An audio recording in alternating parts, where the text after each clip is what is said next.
Hello. Thanks for stopping in. Sorry it's late. This week's been kinda nuts. I was late on Wednesday, but I still streamed. I'm late today, but we're still streaming. I did make sure to look into some stories, make sure I had some stories to read. I got my caffeine pills, I have water. The only thing that should go wrong today is that I'm starting late.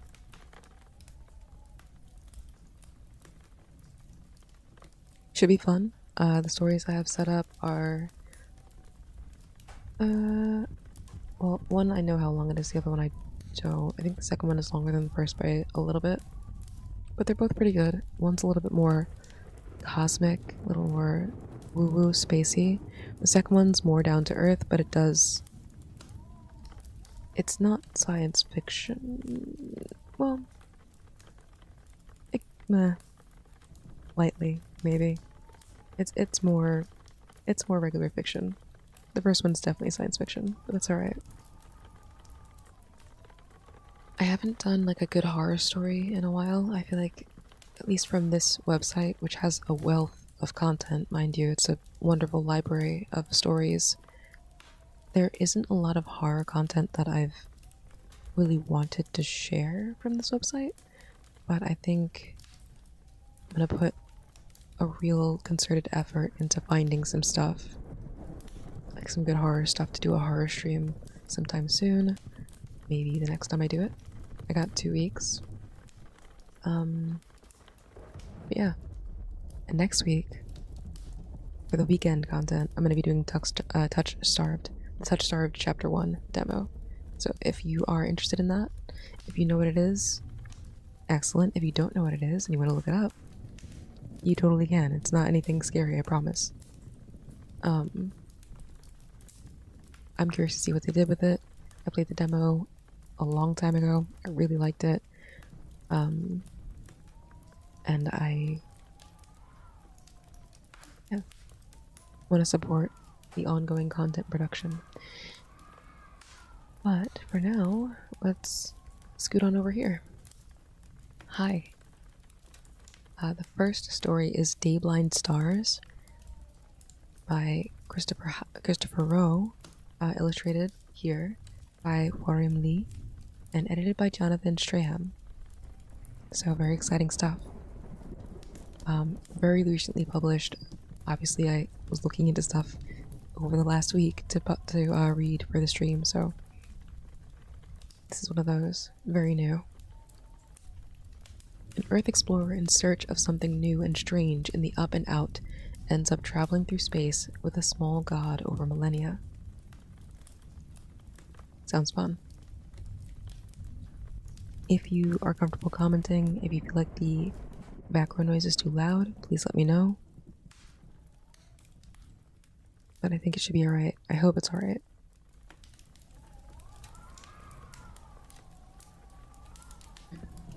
She grew fearful of the world and turned away from it, seeking solace. She intended to return, but she never did. When one turned away from the world in those days, one was subject to a binary. Binaries were a sort of self-imposed tyranny, imagined by the one, but expected by the totality.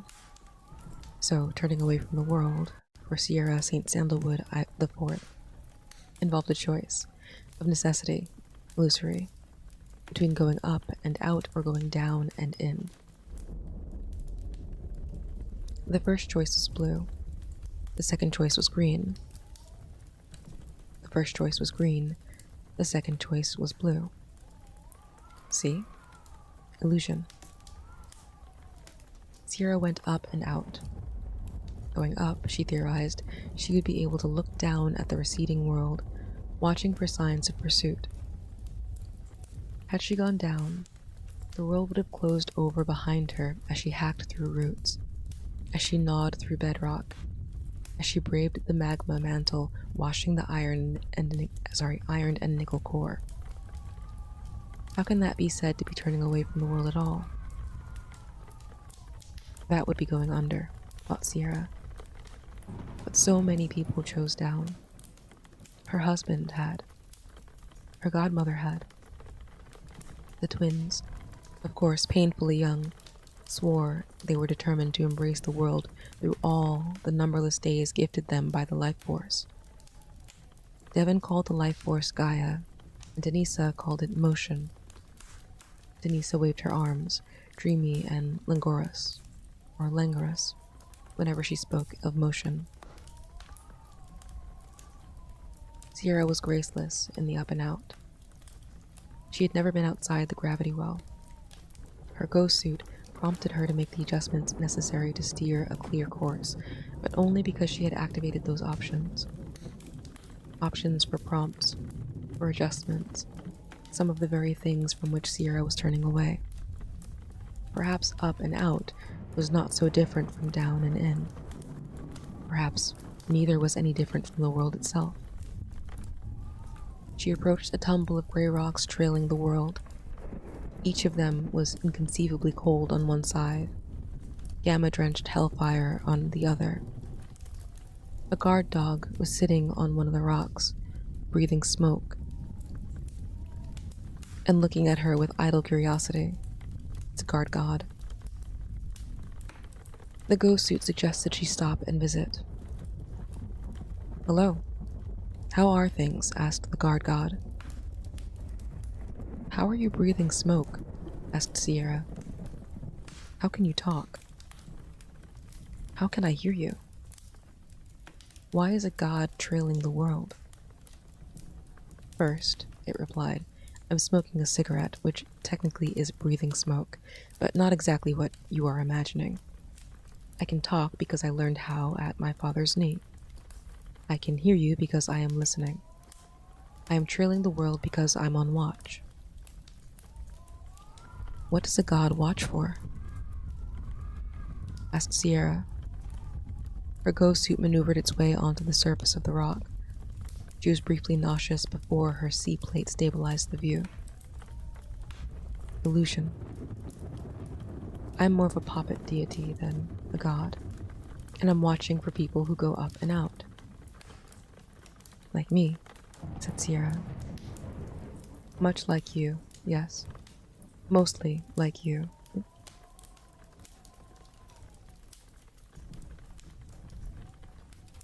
should tell me who you are." The suit made it impossible to nod, though Sierra reflexively attempted one.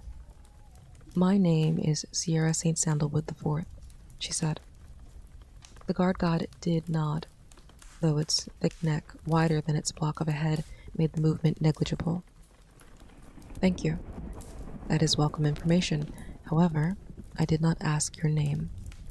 I asked who you are." Sierra thought carefully. "I think if I knew that, I would be at home with the twins." Hold on, I'm gonna adjust one more thing here. It's a bit better.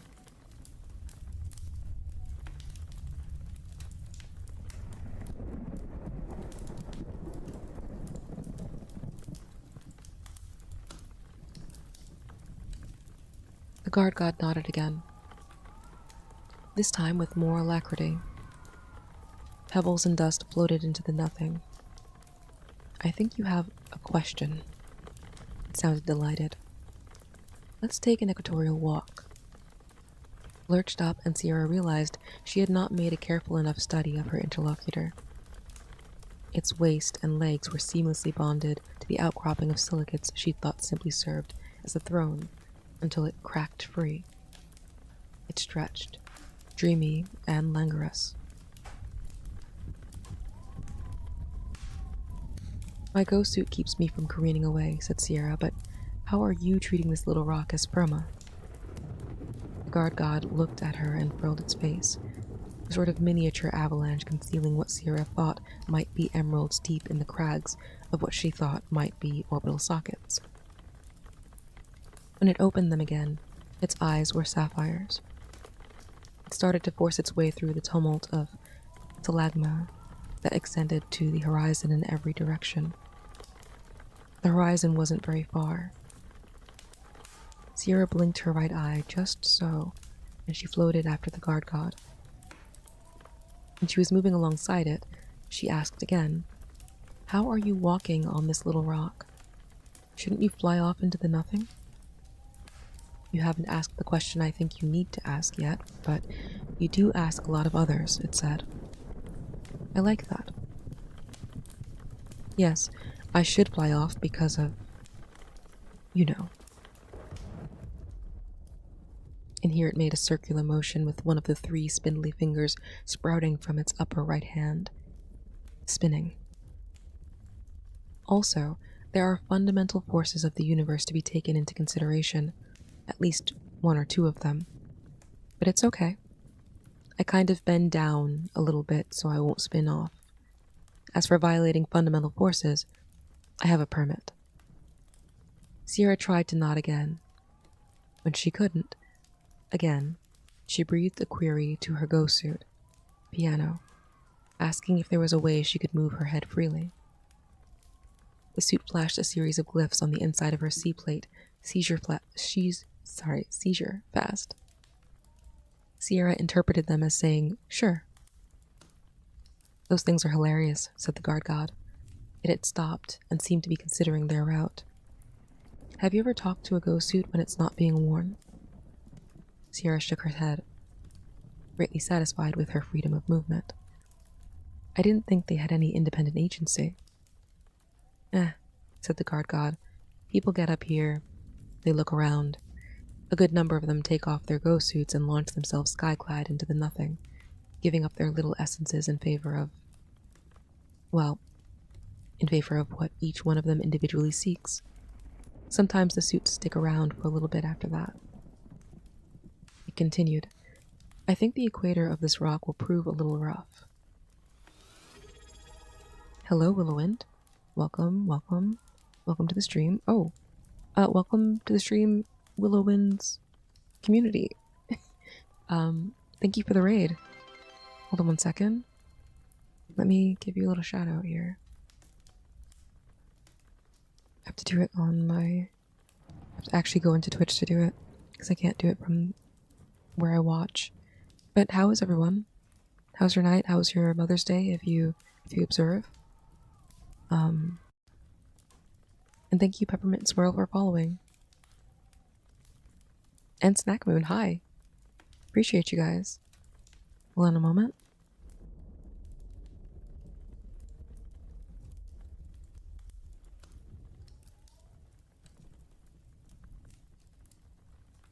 Shout out.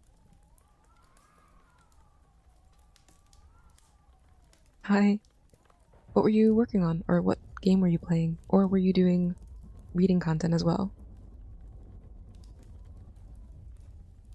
Oh my god, my internet's so slow. Loading chat. I can see your comments, but I can't post. Love that for me. Just a moment.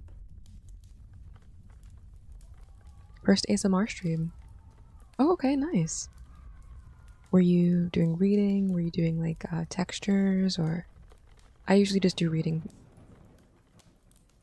was very cozy, I can imagine. I hope this is significantly cozy for you guys.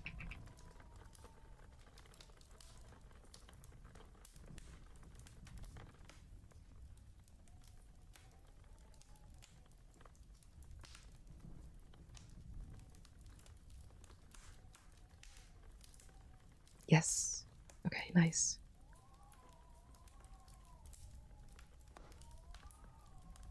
It's a nice story. Both of the stories tonight are very... They're not like harrowing or scary or anything. They're pretty chill. This one's very woo-woo. It's very floaty. I think it'll be nice. Thank you for being here. I hope you enjoy. Alright.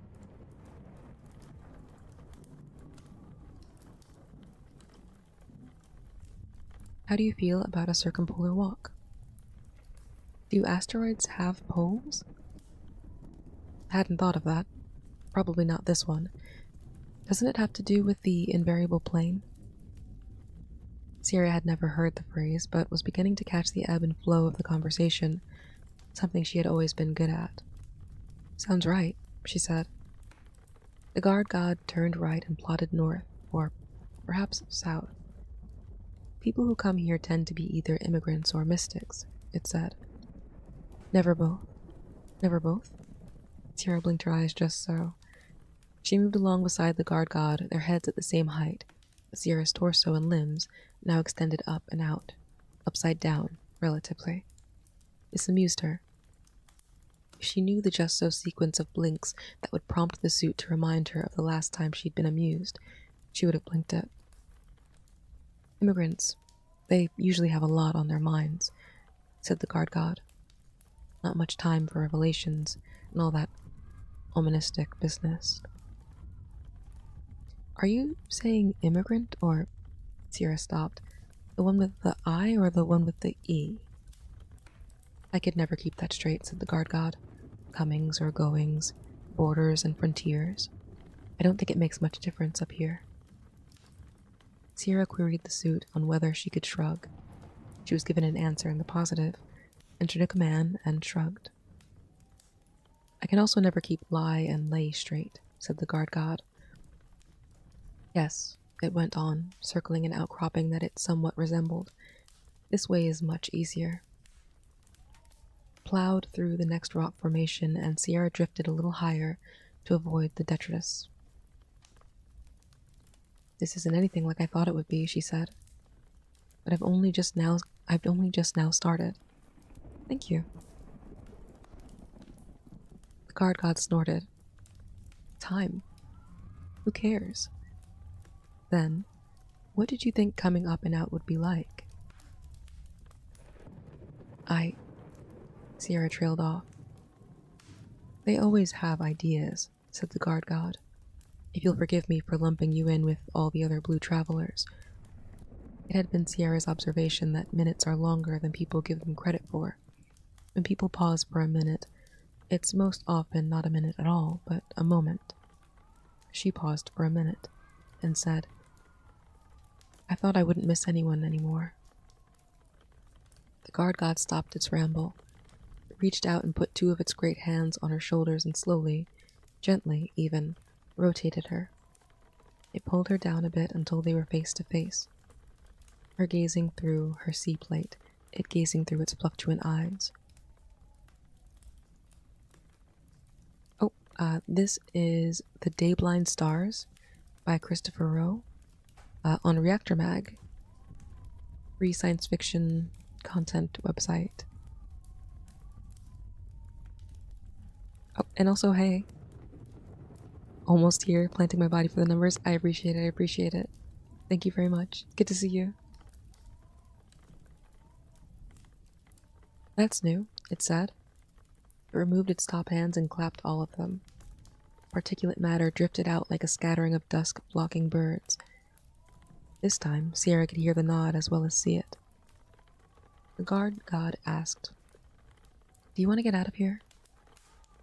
The guard god, the puppet deity, made a check of Sierra's go suit and determined that it was of the highest quality, but it warned her that the highest quality might be insufficient for survival where they were going. Where are we going? Up and out. We're already up and out, she said, nonetheless intrigued. Further up, further out. My godmother always said farther was correct. Isn't there something about literal and symbolic distances? A means one and the U means the other. The guard god sounded genuinely curious.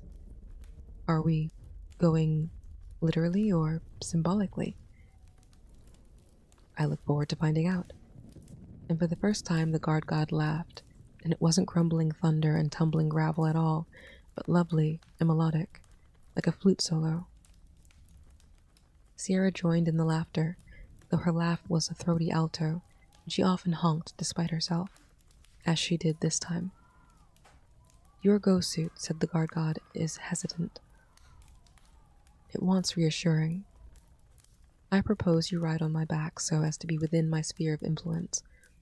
That might protect you should we encounter any dayblind stars. What are those? Asked Sierra. They are fey and beautiful and vicious and deadly, like all stars. But in particular, They are the stars that shine by day, so can't be seen from the down and in. We're not down and in, we're not going down and in. One day I will meet a blue traveler with a proper sense of perspective, said the guard god. Now, if you are to ride on my back, you won't want this broad mineral stuff. What sort of steed would you prefer? The only steeds Sierra had ever seen were the horse-grown mules spun up by the various corporation citizens on the worlds for use as data storage. I can't think.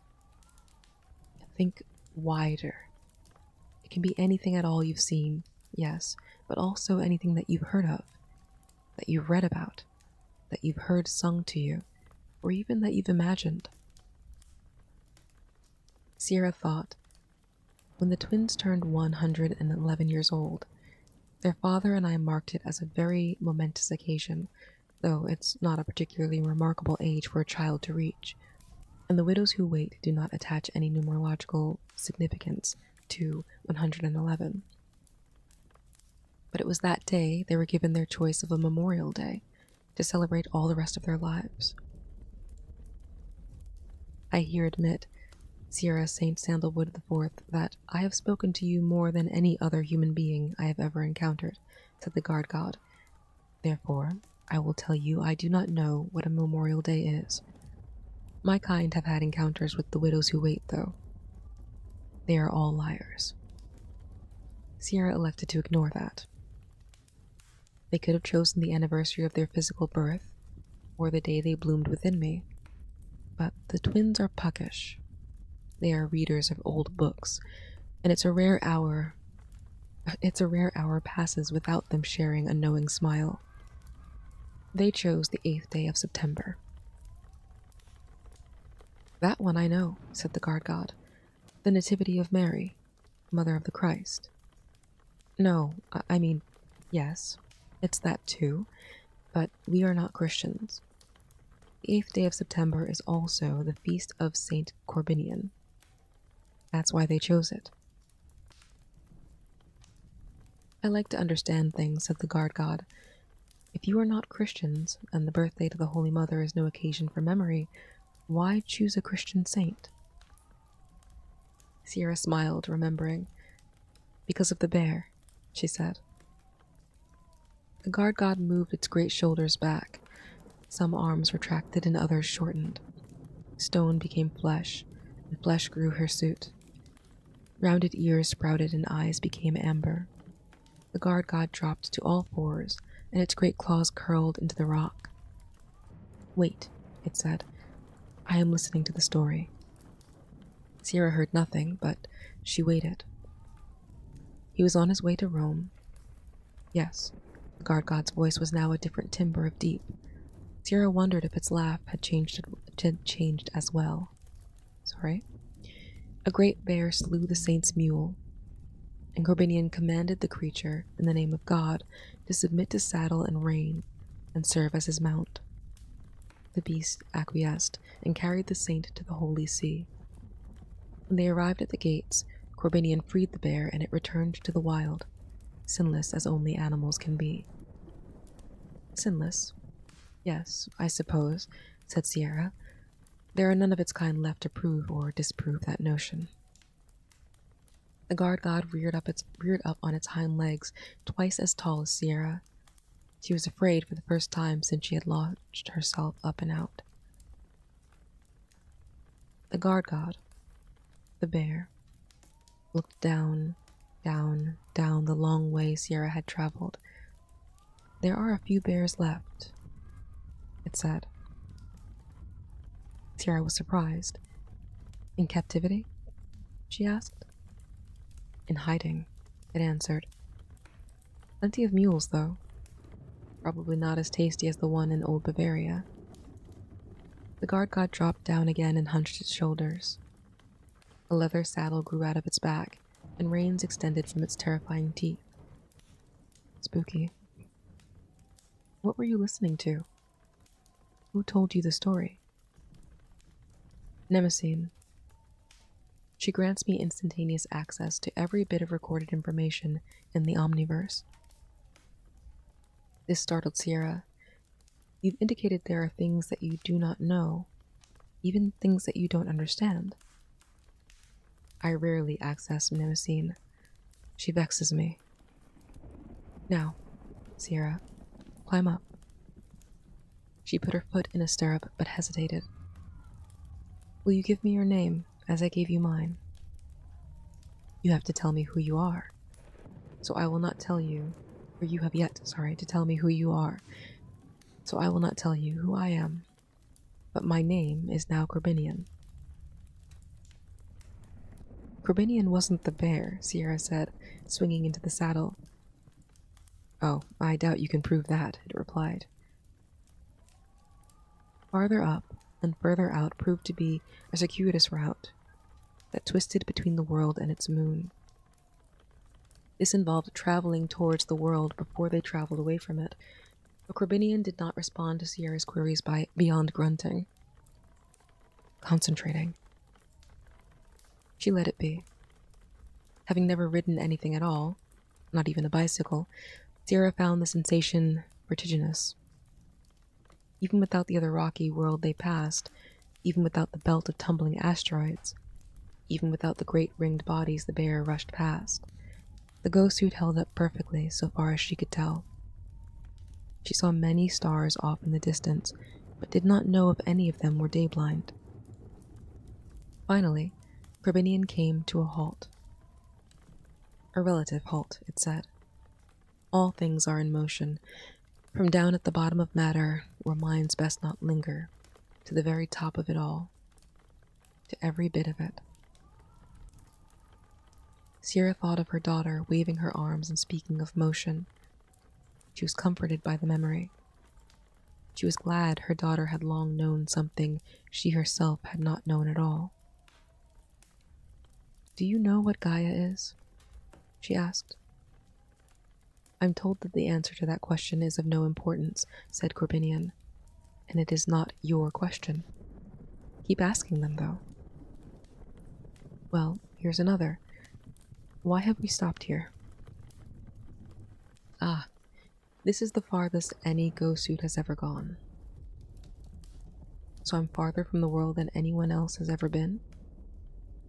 Or further, yes. Let's say both.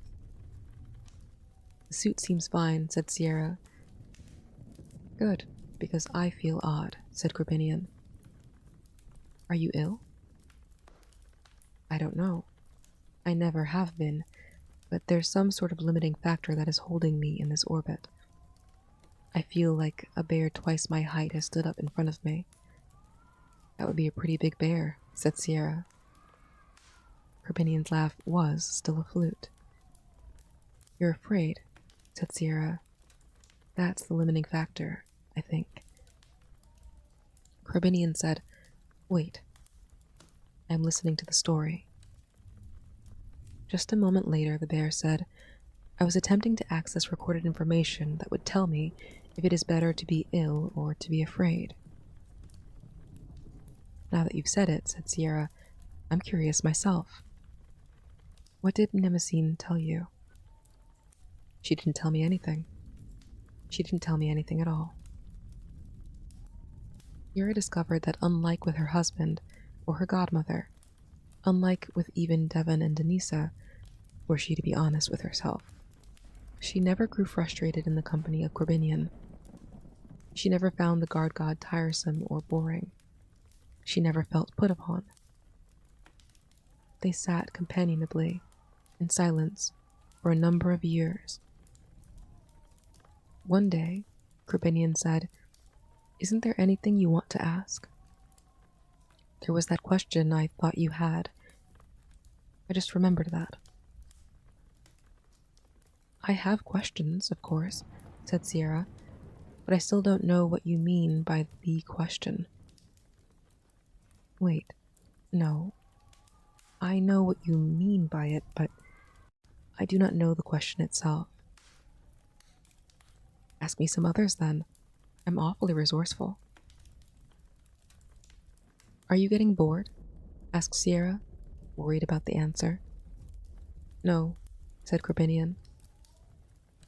Well, then, who made you? Mnemosyne did. Who made Mnemosyne? You did. I did no such thing, said Sierra. Corbinian gestured in the direction of the faraway world. You, collectively. You, blue travelers and green travelers, and those few that never go up or down or in or out at all. When did we make her? I will not ask Mnemosyne to tell that story, said Corbinian. May I ask her, then? Mnemosyne would be the end of you, Sierra St. Sandalwood IV. She's a terrible thing for people like you. Sierra asked, Is she terrible for you? But Corbinian fell silent for another few years. Over time, the ghost suit began to alter itself in subtle ways. At first, Sierra thought it might be changing itself to match her dreams of it. Perhaps she would grow wings. Perhaps she would be able to lift the sea plate and breathe in the aroma of the nothing. But then it became apparent the suit was becoming less than it had been before. It was winnowing parts of itself that Sierra rarely used. She nudged Corbinian. The suit is breaking down, she said. The bear's brows went low, and Sierra noticed that sometime clouds had appeared in the amber. Pressed a paw against Sierra's chest. Yes, it said, but it's not unhappy. It is confused. I am tempted to ask Mnemosyne whether it is better to be confused or unhappy. I think parts of it are disappearing, said Sierra. Corbinian moved its massive head back and forth. One of the fundamental tenets of Mnemosyne is that formulated by Lavoisier, the lawgiver. Things do not disappear. Sierra had received an excellent education from her godmother. Mass is not destroyed, she said. But that's not what I meant. The ghost suit is sloughing off, not ceasing to exist. Corbinian took a closer look. Yes, you are right, it said. It's sloughing away in a stream.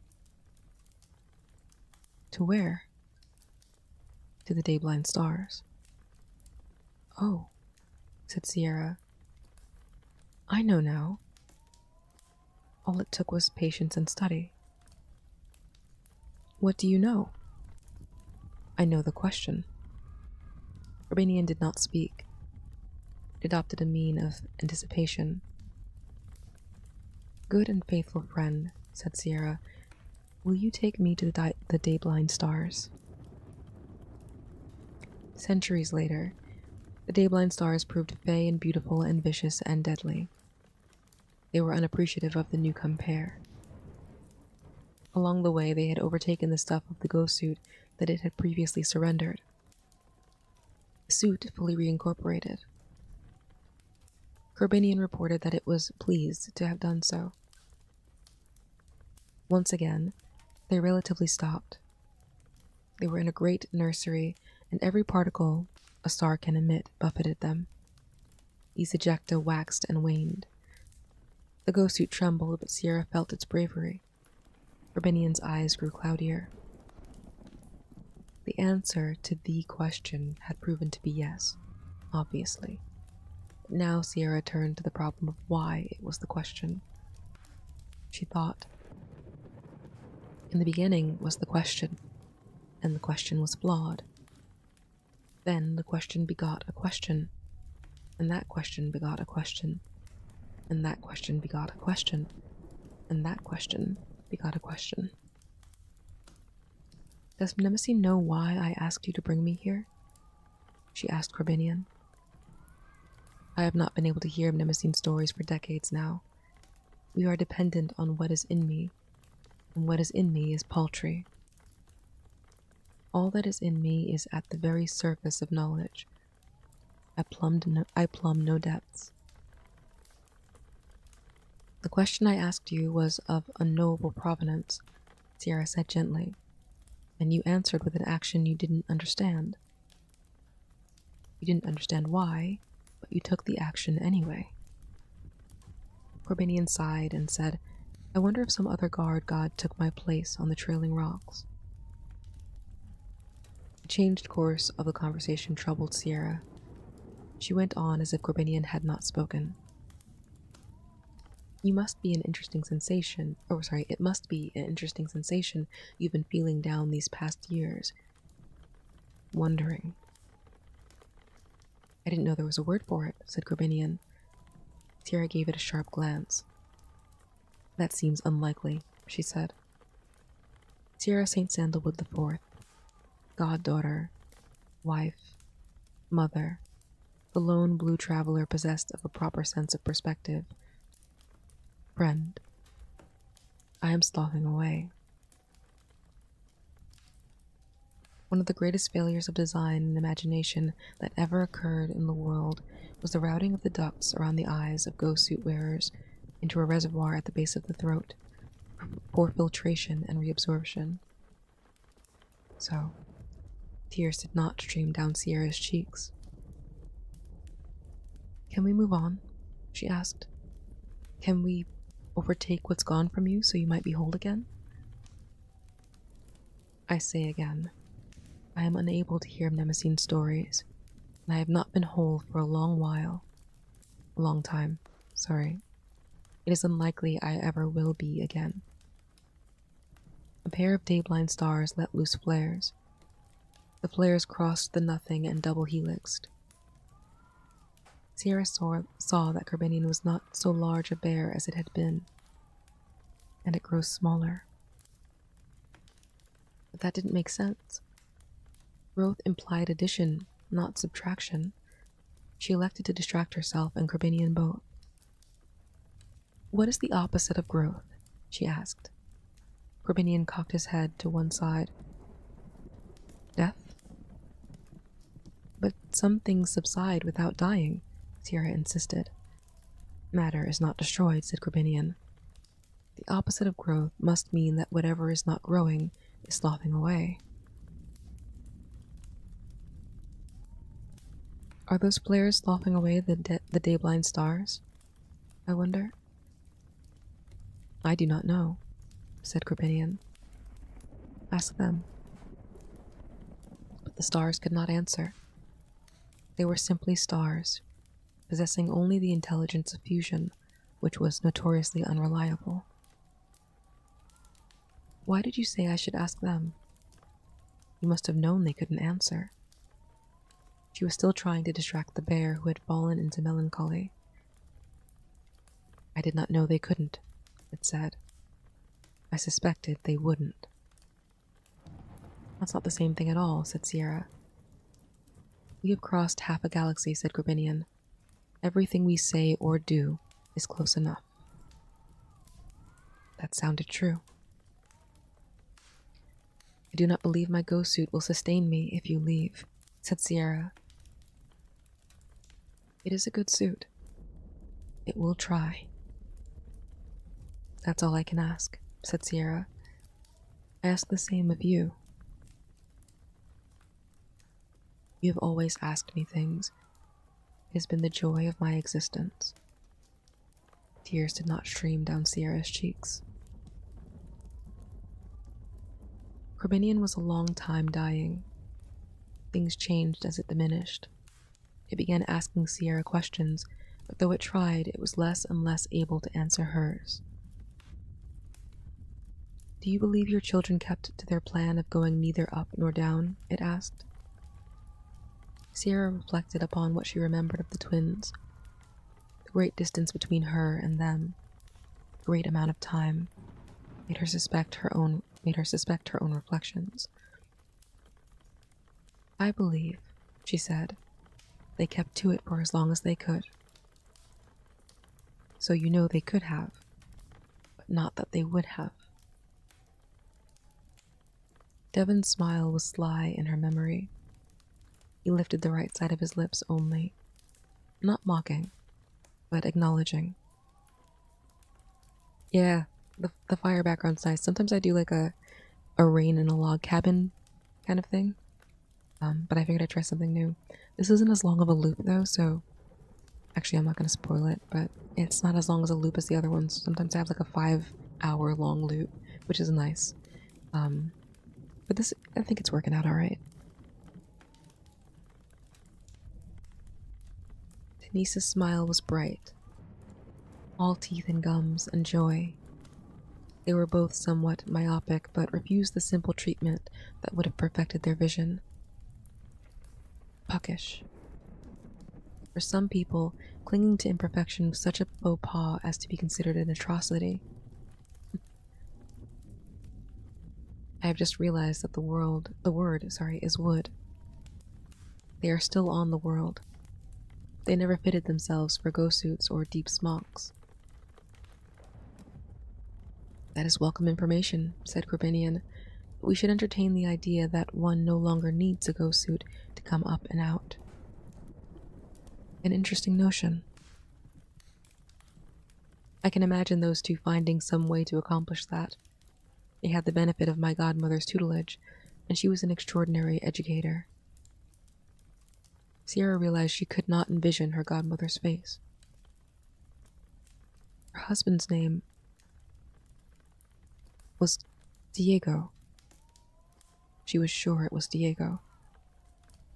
Now I'm sloughing away, she said, describing to Corbinian the lacunae in her mind. You are limited by biology, it said.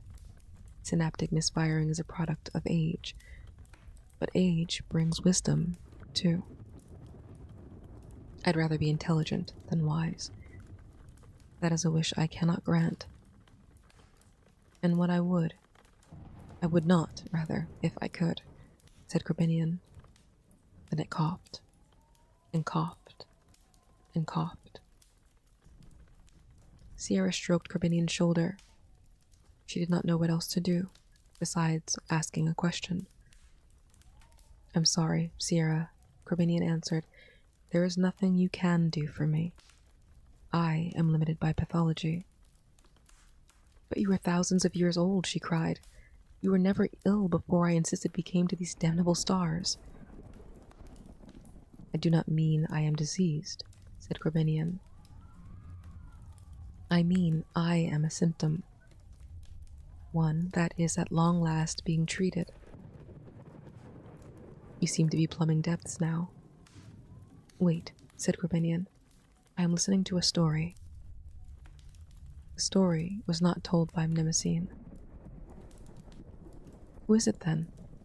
Asked Sierra. She was distracted because her ghost suit had begun humming. I do not know who. I believe I know what. It is a ghost ship.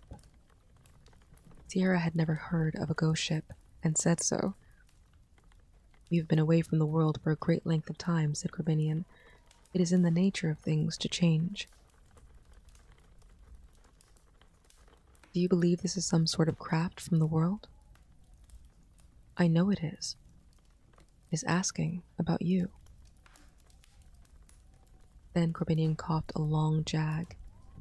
Blood coated its terrible teeth. That's all, now, it said. Even the surface is fading. But you plumbed the depths. The depths plumbed me. They did not have to lower the weight very far. I am sorry, Sierra. That's all. That's all. She could see matter streaming away from it. The stream was directed perpendicular to the direction of the day-blind stars. You must tell me who you are, Corbinian rasped. Unless you do not wish to. I should have asked that question as a question instead of stating it as an assertion. Without a moment's hesitation, Sierra said, I am the woman who asked the wrong question. I find this answer deeply unsatisfying. She could see through it. It was less a bear now than the ghost of one. Then Sierra knew the right question. Who are you, Corbinian? I am not a who at all. She could barely discern its voice. I am a what, Her ghost suit was trembling. Sierra asked, no, pleaded, "What are you?" Corbinian uttered a melodious word. Its voice sounded like a flute. Sierra was bewildered. Did you say elusive or elusive? Columbine? Suddenly the guy god's face was distinctive and fully present. Its eyes were flashing diamonds, lit glorious as stars that could see. But Corbinian did not answer. Instead, it faded away into the nothing. The trembling of Sierra's ghost suit became so pronounced that she was afraid it might tear itself apart. Thank you, Nico Pop. Welcome, welcome. Enjoy the emotes. Enjoy the content. The trembling of Sierra's ghost suit became so pronounced that she was afraid it might tear itself apart. She wished her friend were there to tell her whether the suit was frightened or excited.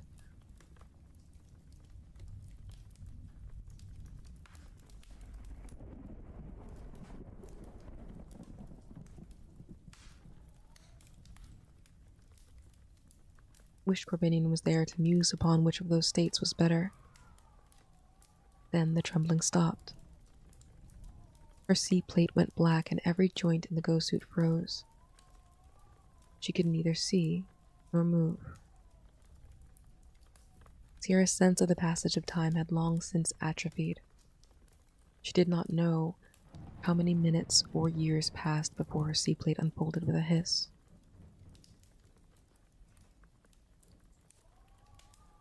She blinked, but not in command or query. She blinked to clear tears from her eyes. She blinked so that she could better see the two figures leaning over her.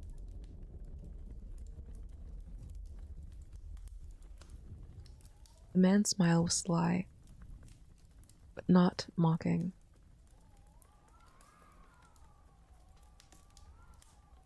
He only lifted the right side of his lips.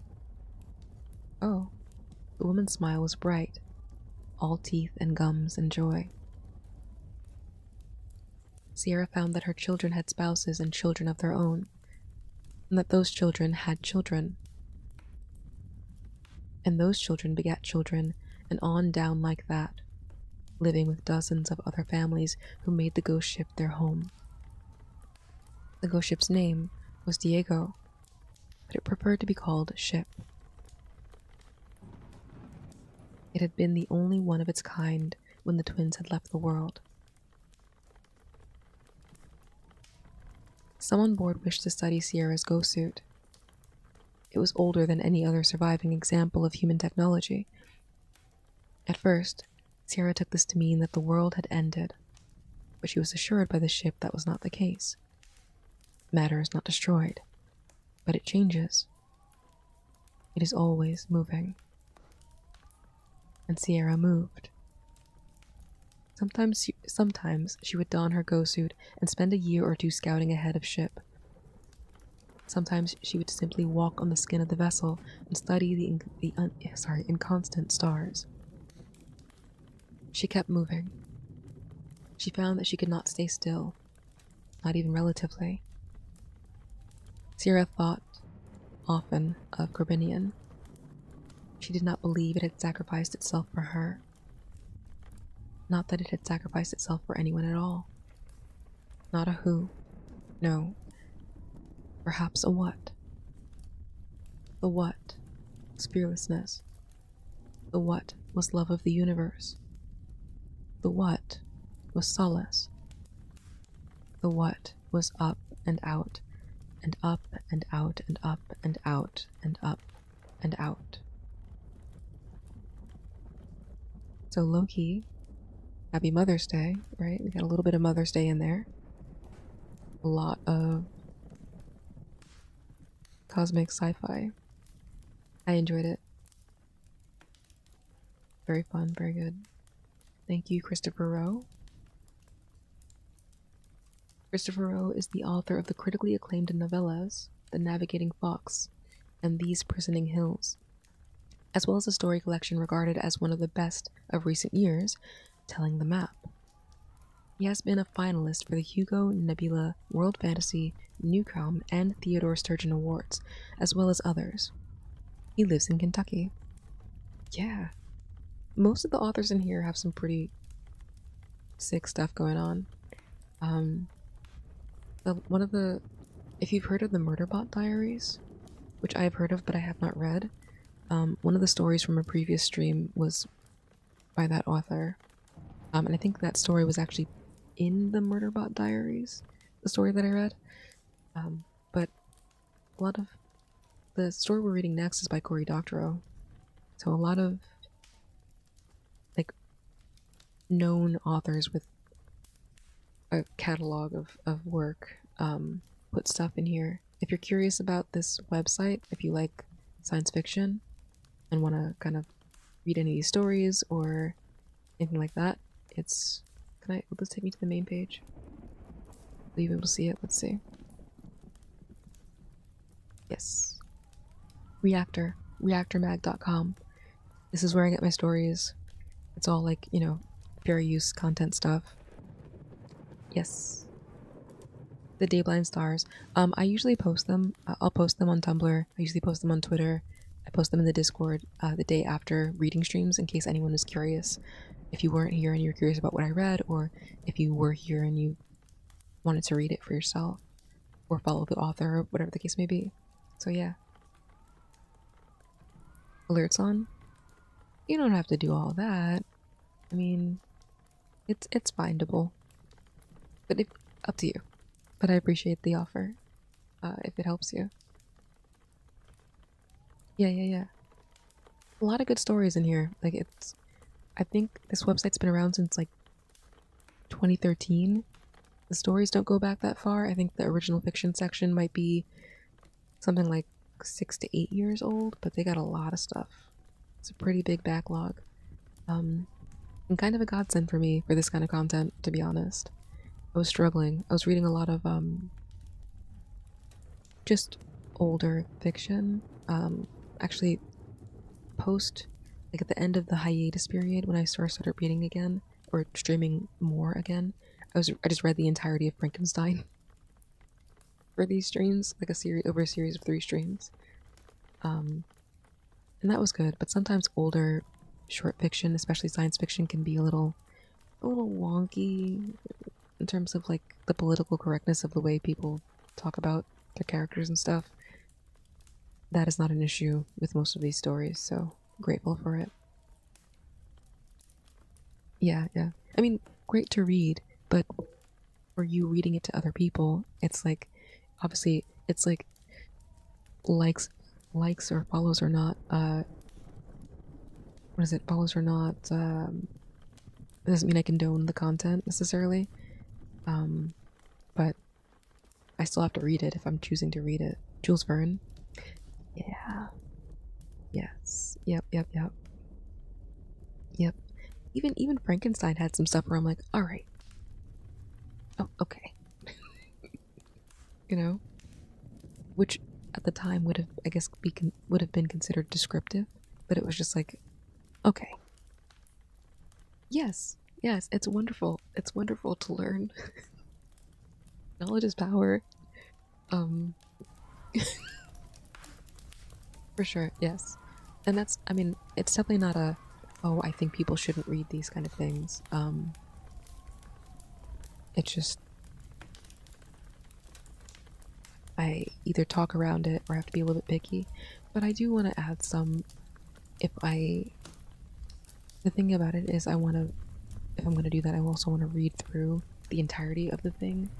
If there's a potential for it to be a little bit questionable, so at least when I get to that point, I'll know. And then I can kind of talk around it or, have some sort of like acknowledgement of the way that I'm going to not necessarily read it directly. But anyway. I'm gonna take a sip of water and then we'll start the next story. Yeah. I mean, it's not impossible, but it's easier. This is easier. And especially since I'm doing a bunch of other types of content, having to like read and parse entire texts before even deciding I'm going to put them into the content, and reading multiple, of course, because I need to find what I need to make sure I have something to read. It takes up a lot of time when I'm doing so much other bullshit. But anyway, it's all working out. I will be mixing more things in. It does help also that I do visual novel streams, which is more reading content, but not necessarily just this kind. So it's all good. It's, I joke that this is like, it's a hobby. Like, obviously, people can subscribe and donate or purchase my content in other ways. But because of how small it is, I just kind of operate this like a hobby. Like, this is just like my extremely extensive model train set. Like, that's how I see it for the sake of my own sanity. I like doing it, but I know I'm aware of what it is. I mean, at least at this level. Doesn't mean I don't like it, though. I am having fun. Alright. I'm gonna put the BRB screen up for like 2 minutes while I drink some water and just like do a little stretch. And then we're gonna start on the Canadian Miracle.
A year of exploring genres. Coming back up for air. For sure. What would you say? Well, I guess we've got marathon, right? So I guess science fiction, cyberpunk dystopia kind of thing might be one of those. What are some of the other genres? Just out of curiosity. Thank you. I feel like it's a pretty good fit for this kind of content, which is kind of why I do it. But I also like sharing stories with people. I used to play Destiny, and I used to play Destiny 2, and I would read the Destiny 2, like, lore books in streams like this back in the day. 5 years ago. Maybe 6 years ago now. Actually.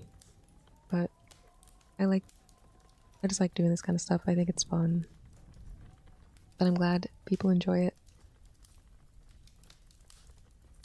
Speculative fiction, space operas, art sci-fi, for sure, for sure. A lot of, if you're interested again in that sort of stuff, I highly recommend Reactor Mag, sorry. A lot of, like, so we have what I just read, which is probably more in the, like, speculative, actually I guess it's more maybe a space opera kind of thing. There's a story I read that's more in the hard sci-fi section. I'll go through some of my posts of the stuff that I've read, and I'll send you some stuff. I mean, you can look it up yourself on here too, but it's kind of general. It's just gonna say science fiction. There isn't really a distinction between hard sci-fi and soft sci-fi. But this story we're about to read it's sci-fi, but it's climate fiction, you know, so it's like it's a little bit nebulous, which I think is on purpose. Like, obviously you don't want to put things in too hard of categories because it's difficult to do and not necessary. But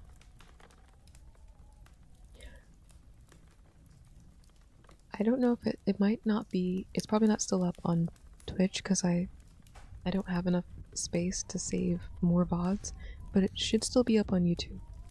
I think it might still be up on YouTube. I don't think I've deleted it. But I can also just tell you the story name and you can just check it out. But anyway, let's get back into it. I feel warmed up. I did some jumping jacks. I drank some water.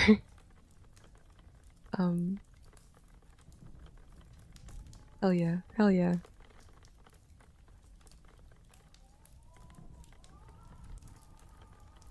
The Canadian Miracle. Contentious election and radicalized locals interfere with Canadian recovery workers' efforts at the site of a catastrophic flood in near future, Mississippi. Story is by Cory Doctorow, although I think it's Cory Doctorow. I've never actually heard the name pronounced, like, out loud. I've always said Cory Doctorow. I hope that's correct. Illustration by Will Stale and edited by Patrick Nielsen Hayden. This is one of the slightly older ones.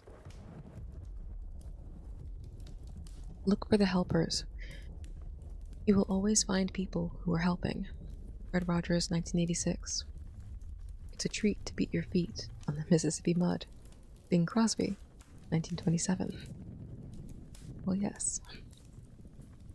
I arrived in Oxford with the first wave of blue helmets, choppered in along with our gear.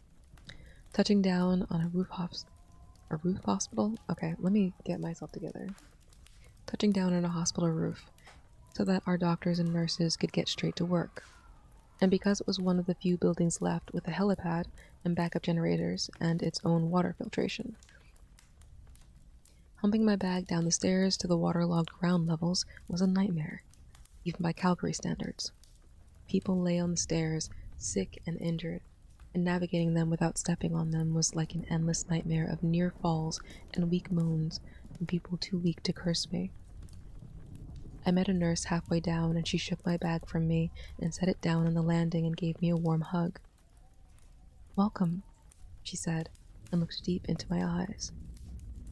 We were both young and both women, but she was black and American, and I was white and Canadian. I came from a country where, for the first time in 100 years, there was a generation that wasn't terrified of the future. She came from a country where everybody knew they had no future. I hugged her back, and she told me my lips were cracked and ordered me to drink water and watched me do it. "This lady's with the Canadians. They came to help," she said to her patients on the stairs. Some of them smiled and murmured at me. Others just stared at the back of their eyelids, reliving their traumas or tracing the contours of their pain. "I'm Alicia," I said. "Elnora," she said. She was taller than me and had to bend a little to whisper in my ear, "You take good care of yourself, okay? You go out there trying to help everyone who needs it, you're going to need help too. I've seen it." "I've seen it too," I said. "Thank you. I hope you don't mind if I give you the same advice." She made a comical, angry face and then smiled.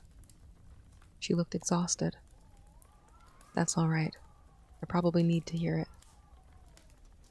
My fellow blue helmets had been squeezing past us, trudging down the staircase with their own bags. I shouldered mine and joined them. Elnora waved at me as I left. Then I bent to her next patient.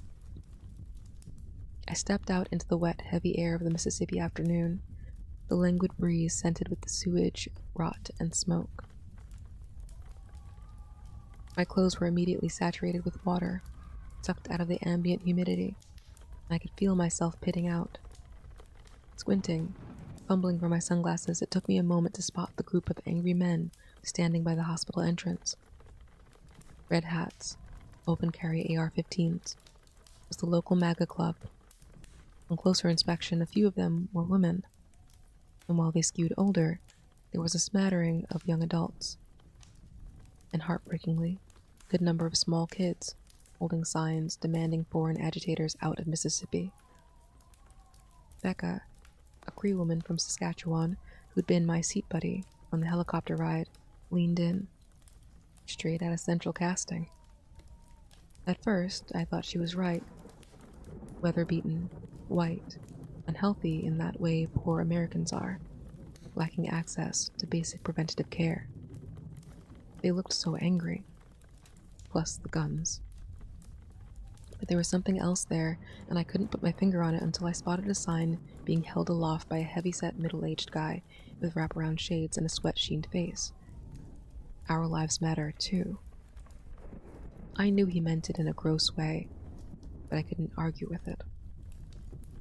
I had plenty of flood experience thanks to my year in Calgary. I could fill sandbags, site and service pumps, work the levees, install reverse osmosis filters, dig a WHO standard latrine, and efficiently store and track emergency rations. I was good at comforting survivors, especially other women who had often lost children.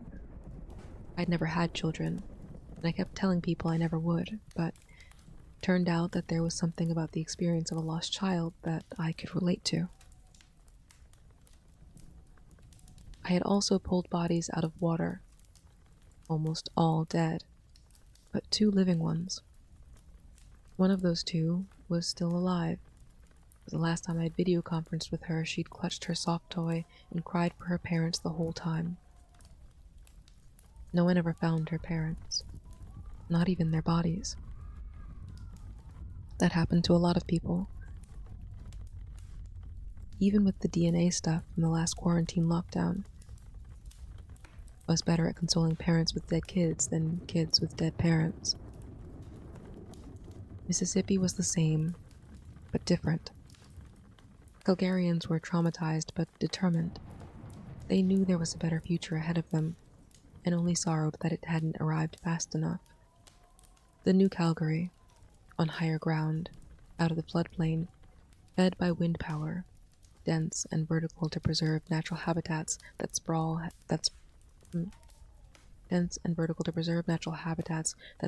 been ceaselessly devouring, was springing into existence now, thanks to that furious energy. They wanted their future, and they weren't waiting for it. They were taking it. Mississippi was beaten. The university had been starved of funds for so long, becoming more and more dependent on the whims of individual donors, dilettantes with pet theories they expected to see taught. Ole Miss became such a joke that a group of grads had sued the regents unsuccessfully for lowering the value of their degrees. They lost early without a chance to make any substantive arguments, thanks to the binding arbitration clauses they'd signed on enrollment. The music scene went next, with Ticketmaster/Live Nation buying and then shuttering the Lyric, then working its way through the college clubs, squeezing them for every dime and dropping them. Even the barbecue joints had been scooped up by a private equity fund, merged into a single corporate unit, and then turned into self-parody. And at every step, the city and the state had either failed to stop Oxford's dismantling, or worse, had participated in it. No one believed help would come. There was such helplessness, a sense that everyone knew what had to be done and that no one would ever do it. At least they had the elections to distract them. Everyone had election fever. 8 state lawmakers who died when their motorcade was caught in a mudslide had all been lifers. 5-termers, 8-termers, a 12-termer. Also, all climate deniers. The Blue Helmets whispered jokes about science progressing 8 funerals at a time, and I was appalled. But then they told me they'd first heard him from locals while out on pet rescue, scooping up skinny, shivering cats and dogs the drones had picked out. It was a good detail. Pets were grateful to be rescued, and drones were good at distinguishing them from blood slurry and rubble, something to do with all the cat and dog videos on social media providing endless training data. The Blue Helmets always worked with local partners. That was our hard and fast rule. If there weren't locals on site, we couldn't be on site either. We wanted to help, but that help had to be with locals, not for locals. If they didn't buy in, we couldn't be effective. And if we went ahead and did the work anyway, we'd burn the credibility we needed to do our jobs effectively. So the snap elections were a challenge. The Republican-controlled state house had made a calculation that if they held the elections during the chaos, more people would be too distracted and traumatized to vote, letting them fill those 8 seats again. They didn't want a repeat of Texas. But Texas sure did. The same national organization of dealers who'd organized the largest voter turnout and the biggest political upset in a century were committed to flipping Mississippi next. The National Volunteers and their Texas Vanguard, who descended on Mississippi to mix voter registration with relief efforts, muddied our mission, and we muddied theirs. MAGA clubs never cared about truthfulness and nuance under the best of circumstances, and in the chaos of the flood relief, it was easy for them to conflate foreign aid workers and outside political organizers, and come up with foreign interference in a U.S. election. These were the 6 scariest words in the American phrase book, words to conjure up a bipartisan QAnon, BlueAnon horde. This made it extra hard for us to do our jobs. We couldn't deploy unless we were matched with a Mississippi team. The MAGA-aligned teams wouldn't work with us, and the other teams kept disappearing into election campaigning outings that we stayed the hell away from. There were days when we felt like tools that had been forgotten at the back of the shed. Remember, Becca told me, after she'd skunked me at set for the 8th time. We're here to be a part of their thing, not do our thing. If you're here for the ego boo, you're gonna be disappointed, not the ego boo. I looked down at the final 7 unmatchable set cards and my pathetic pile of sets, and sighed. I know. I know you know. It doesn't hurt to remind you. Becca had a scar just to the left of her mouth, where something bad had happened. She never talked about it, but she touched it when she was drinking sometimes and got an angry look. When she smiled, like now, it was an extra special dimple. Let's go get a drink, she said. We were stationed outside of Oxford, an exurb that had been starved when the state cut its transit links to the city, where the only local employer was a gig warehouse that served as a regional distribution center for a bunch of second-tier e-commerce platforms that couldn't afford Amazon robots. Not with Mississippi work going as cheap as it did. The warehouse had been hit hard by the flood, and since the railroad tracks were still impassable, no one's apps were sending them hours. A few trucks came in or drove out with goods, but almost everything had shut down. We set out on our bikes, fat tired things with heavy locks and big mud guards over the chains and tires, and pedaled down what was left of the main street, looking for something to do. We heard the party before we saw it, that EDM meets Delta blues that was the sound of the summer everywhere in Mississippi. We honed in on the beats, and before we knew it, we were outside a low-slung goods warehouse on a rail spur, a huge crowd outside of it, barbecuing on kettle grills and making blender drinks at a bar next to a noisy generator that was also pumping out the tunes. I recognized Elnora a second before she recognized me, and she broke off her conversation, snatched up a red party cup out of the hand of a bartender who'd just filled it, and jogged over to me. $1 million smile on her face. "Hey, Canadian girl." "It's Alicia," I said, "and this is Becca." Becca dismounted and shook Elnora's hand. Then Elnora handed me the cup. It was cold and filled with some kind of boozy, frozen slurry. "It's a Mississippi mudslide," she said. "That reefer car there's run out of battery, and the freezers in the warehouse have been out all week, so that ice cream's got to get eaten up." I took a sip. I preferred my booze on the dry side, but the mix of chocolate ice cream and bourbon was certainly refreshing. I didn't offer Becca a sip. We'd all had our sharing habits beaten out of us years before, in Calgary, during the bad beaver fever outbreak. But Elnora's bartender had already set one up for her. The party cup, one of the cornstarch ones that had a tendency to disintegrate if you didn't gulp your drink fast enough, was already beating with condensation. "I can't believe we're drinking Mississippi mudslides," Becca said. Elnora's grin was tiny and tight. "We gotta get our bright moments where we can." Bartender over there was warehouse security until last week. They forgot to revoke his lock credentials. Life gives you SARS, you make sarsaparilla. That's... Okay. Can't argue with that, Becca said, and drank so much she gave herself brain freeze. "How are things at the hospital?" I'd been out there the day before, working on the generators, and then on the pumps, and then the water purifier. One of those days when everything I fixed revealed something else that was broken. "Oh, it's your basic walking nightmare," Elnora said. That small smile again, in a tight voice. "Been sleeping there, pulling double shifts all week. This is my first day off since..." She did some math in her head. God, 10 days. I realized she was swaying. "Remember the advice you gave me when we arrived? That goes for you too. You can't be a good nurse if you haven't had any sleep or a decent meal." She slumped. "You're right, but all the time I'm on shift, all I can think about is what's going on outside. As soon as I get outside, all I can think about what's going on in the hospital.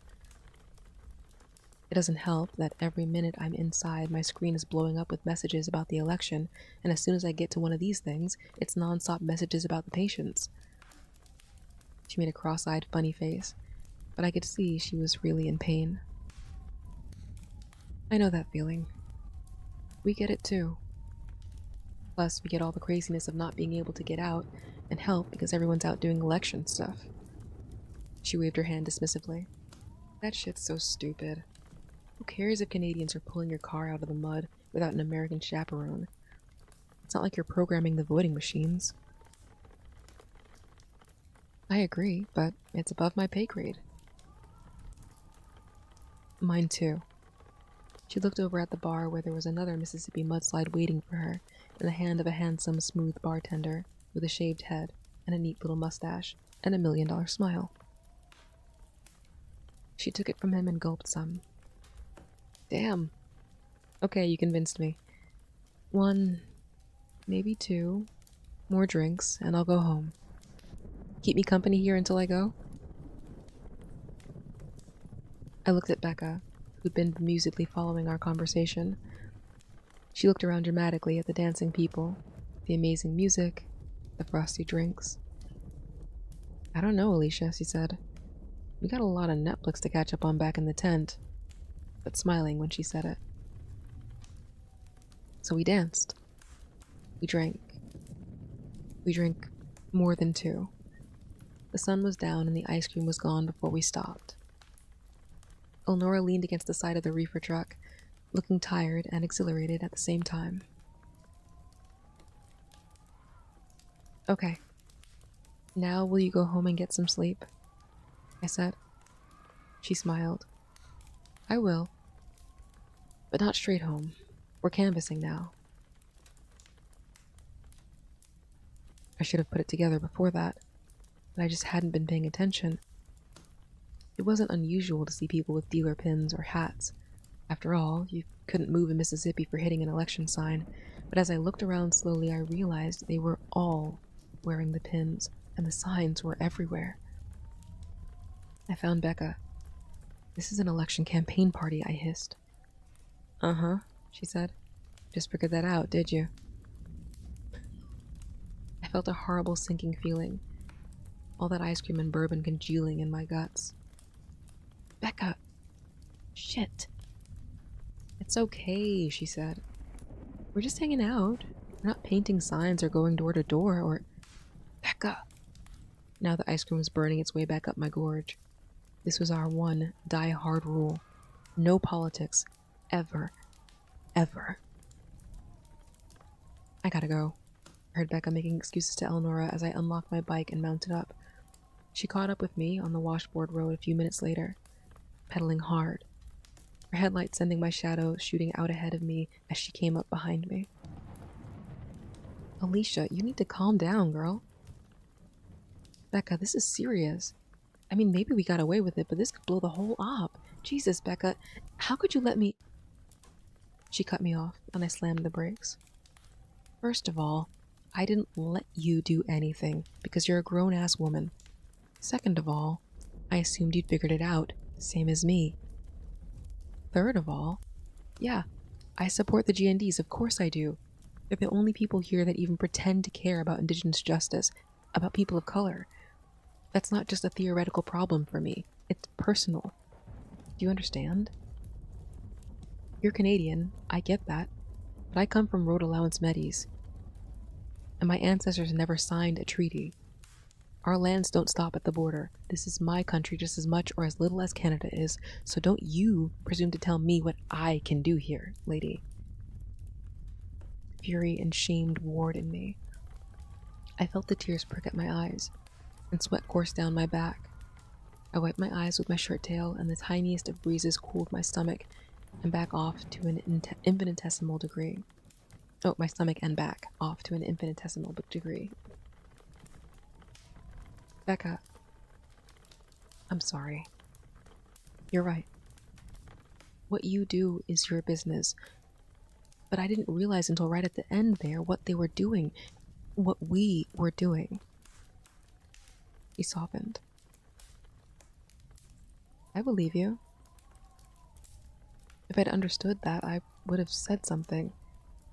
I know you take this seriously, but do you honestly think you're the only blue helmet that's doing this? Do you think people who care enough about these people and this planet to come down here don't care enough to help them elect leaders who will help them keep from torching the world? Who will keep them, from torching the world?" I felt a wave of vertigo.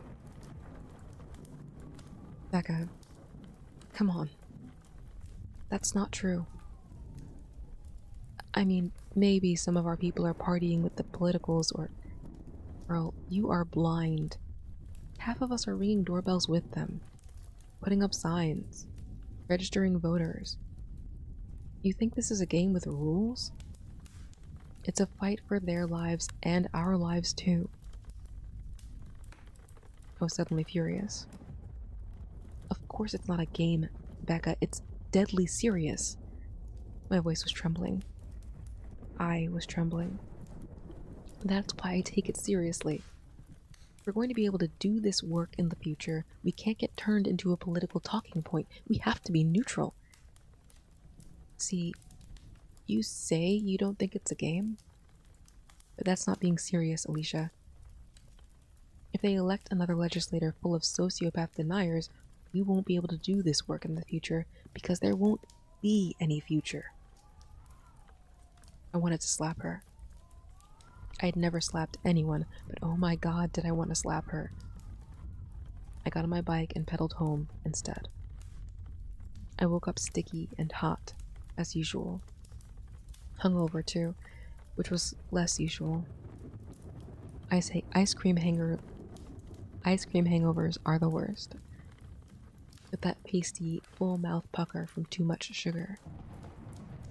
My cot was already soaked with sweat. I realized I'd slept in. Way in. It was high noon. No wonder the old high school whose upper floor we were using as dorms was so hot and muggy. I needed to shower, so I grabbed my towel, still damp and stinking of mildew despite the silver ions they'd doped all of our gear with, and headed to the old girl's locker room. I was toweling off when I remembered what Becca had told me the night before. My incredible, all-consuming rage. Or before my incredible, all-consuming rage. She had been angry too. That must have been why she said what she did. Just trying to hurt my feelings. Becca had been through a lot of shit. I mean, we all had. But she'd had some really rough times growing up. And if there was one thing I'd learned, it was that trauma could manifest in all kinds of unpredictable ways. I'd halfway convinced myself that Becca had just been raging when I got back to the room to discover her waiting for me. Alicia, Becca, it's okay. I'm sorry too. I shouldn't have freaked out like that. I disagree with your choice, but it's yours to... She cut me off. Alicia. Shit. She looked terrible. Worse even than I felt. Not just hungover, either. I'm sorry, she said. Her voice broke. She handed me her screen. It took a while for me to figure out what I was looking at. The footage was grainy, taken from a long way off with night scopes. Then the camera zoomed out and I realized it was a video of me, drinking Mississippi mudslides with Elnora, dancing with her friends, chatting. I cranked up the volume and heard the narrator, a young man, southern accent, local. Canadian, so-called relief workers, have been working actively with domestic agitator elements to interfere in our election. Seen here literally dancing on the graves of our state senators, who the foreigners are hoping to replace with disaster socialists who want to exploit our terrible tragedy to impose their agenda on us. The overwhelming dread from the night before was back. What I saw next actually made me drop the screen. My own photo, yanked from a social media profile with my name and docs, date of birth, email, social handles on a chyron beneath it. The voice was still talking, but all I could hear was roaring in my ears, and that's when I dropped the screen. When I picked it up again, I was looking at more nightscope videos of doorbell ringers, blurry cam zooms on the faces of volunteers, cutting to more social media doxings of my fellow blue helmets. Becca took the screen out of my nerveless fingers. I realized I was still wearing a towel. Woodenly, I began to dress. I even started putting on makeup, my hand shaking. Alicia, sorry. My makeup wouldn't go on right, not with all the tears, and I blotted my face on a t-shirt from the pile on top of my backpack. I'm sorry too, Becca. I'm sorry that I think this means we just totally, utterly fucked these people over. You know this means they're going to lose. You know this means they're going to lose the election, right? You don't know that. No one knows that. But from the look on her face, I knew she agreed. I didn't even check my screen for jobs. None of us would be out working that day. They burned a cross on the lawn of the old high school that night. They didn't even wear hoods. They wore the red hats. They had signs. Foreigners out. Stop rigging our elections. There were pictures of me dancing, shopped with gravestones. I was back in Toronto when they announced the Mississippi election results. Becca and I hadn't spoken once as we packed our gear up and got our transport assignments. The couple of times when our paths crossed during the bug-out, we'd avoided eye contact. But I'd seen Elnora one more time before I left. She was part of the group. The surprisingly large group that turned up to thank us and send us on our way. She gave me a really excellent hug and told me to take care of myself. and I told her to take care of herself and wished her luck, and she wished me luck. I threw myself into Blue Helmet work when I got back, going into the office to do admin stuff, taking the subway out to Etobicoke to work with the quartermasters on getting gear rehabilitated, inventoried, and back into the field. There were Blue Helmets departing every week, going all over the world, anywhere on fire, anywhere underwater, anywhere people were sick or roasting. Aleppo, Hong Kong, Lesbos, St. Petersburg, Cape Town, but not to America. Not even when Lower Manhattan got hit with a storm surge that overwhelmed the seawalls and inundated the MTA tunnels. The Blue Helmets I worked alongside in Toronto didn't want to talk to me any more than Becca did. Our group were pariahs, even if we'd been exonerated by our Inspector General. The Canadian Miracle meant that we were the first generation in a century not to fear the future. A nation that was relocating its coastal cities and building high-speed rail at a rate never before seen on the American landmass. We'd been so enthusiastic about exporting our courage and our hope. Now the Americans saw us as ideological fifth columnists, people whose help came with political strings attached. There was word that we would no longer be welcome in Brazil, and whatever progress had been made on a Blue Helmet mission to mainland China had been squandered. Not back to square one, back to square -1,000,000. They blamed me. I blamed me. For me, the Canadian Miracle had begun in Dundas Square on election night, when a combination of disasters, befalling other parties, and good fortune for the one party that was willing to face facts, had catapulted the longest of long shots, Brenda Cheminens, into the Prime Minister's seat. Every time I'd walked past the Eaton Centre since, I'd gotten shivers, as I remembered the wild elation of that night, the sense that the unbelievable could at last be achieved, or be believed. So I went back to Dundas Square for the Mississippi election results, and of course, it was full of Americans. Some of the 7 million who'd made it over the border with whatever they could carry as their cities drowned, Miami, burned, LA, or succumbed to mosquito-borne dengue epidemic, Phoenix. Sheesh. They had the refugee look of people who weren't allowed to work and didn't know if they would ever be allowed to work. They watched the show with murmurs and passed around one-hitters and flasks. You could mistake them for solemn if you didn't notice just how jittery they were. I kept feeling like one of them was going to recognize me and denounce me for destroying the chances that they'd had in Mississippi. Call me out as a Blue Helmet who danced on the graves of the state's lost senators. But no one recognized me. And as the results rolled in, the jitteriness of the crowd turned to excitement, and then elation, a version of what I'd experienced 3 years before on election night. We watched, as one at a time the other candidates conceded, and then we watched the victory speeches from Dealer HQ, and even spotted Elnora dancing in the background of one of them. And then I was dancing too. They enacted the state-level Green New Deal on Inauguration Day, using the same legislative template they'd used in Texas and that they were about to vote on in California, Hawaii, and Minnesota. And just as in those states, MAGA clubs brigaded the local jobs guarantee meetings to secure state funding that put their cross-burning asses on the payroll. It was clear they thought this was hilarious. No one else did.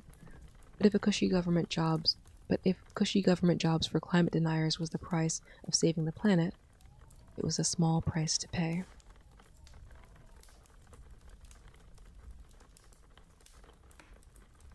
So I think this is actually a snippet from The Lost Cause.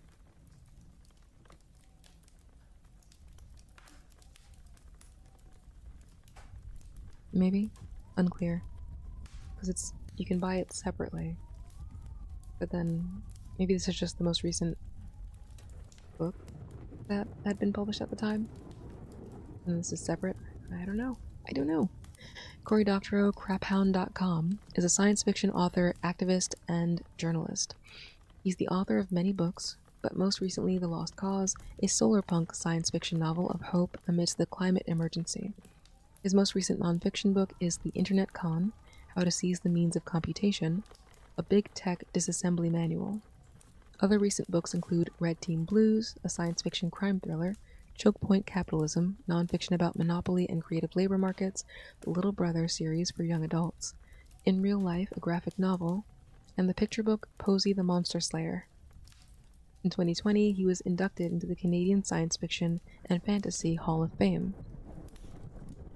Nice. Very slay, very fun. This is an interesting story. I was gonna read it earlier. I had kind of slated it for a previous stream, and then it didn't like balance well with the other story that I chose, so I had left it out. But this is a good time to do it. And I think it aligns well with the previous story. Or doesn't clash with the previous story in any particular way. Yeah. I hope you guys enjoyed. It's just 2 stories today. Not a super long stream. We just were not even hitting 2 hours. There is some solar punk. I've kind of known about Cory Doctorow for like 10 years. Like I've seen people talking about his books here and there, everywhere, since like 2013. But I've actually never read any of his work until reading several of his stories on this website to choose some for the stream. But I like his writing style a lot. Solarpunk might be kind of dope. People are, at least on TikTok, a lot of people are talking about solarpunk. I think they're trying to like. I think it's a good momentum to establish, but I think at least leftist creators that I care about or follow are trying to sort of inject the concept of solarpunk into the culture and get people kind of invested in the idea of more hopeful, like climate-based futures, instead of like, yeah, I mean, cyberpunk's great. Cyberpunk dystopia is great, but it is also, it's kind of fatalistic a little bit, you know? Just a little.